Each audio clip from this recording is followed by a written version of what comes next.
కూల్గా summer drink అయితే చూపిస్తానండి. ఇప్పుడు ఒక బౌల్ తీసుకొని ఇందులో 2 టేబుల్ స్పూన్ల దాకా సబ్జా గింజలు తీసుకోవాలి.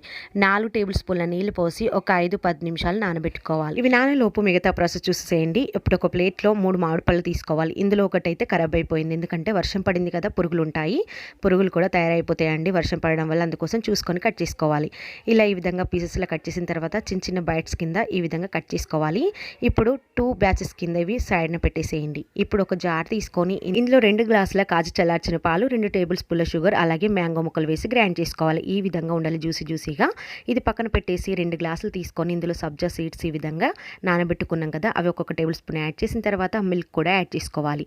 ఆ తర్వాత మామిడి పళ్ళ ముక్కలు, తర్వాత సబ్జా సీడ్స్, మిల్క్ వేసుకున్న తర్వాత మామిడి పళ్ళ ముక్కలు, తర్వాత పైనుండి వెనీలా ఫ్లేవర్తో ఐస్ క్రీమ్ కూడా యాడ్ చేసిన తర్వాత పైనుండి అయితే బాదం, జీడిపప్పు చిన్న చిన్న ముక్కలు కట్ చేసుకుని వేసుకుంటే సరే, ఎంతో టేస్టీగా ఉంది మ్యాంగో ఫలుదా రెడీ. ఏంటి ఇలా చేస్తారా మ్యాంగో ఫలుదా అంటే, మేము ఇలానే చేస్తామండి. టేస్ట్ చాలా బాగుంది, మీరు కూడా తప్పకుండా ట్రై చేయండి. టేస్ట్ మామూలుగా లేదు, నెక్స్ట్ లెవెల్ అని చెప్పొచ్చు. Thanks for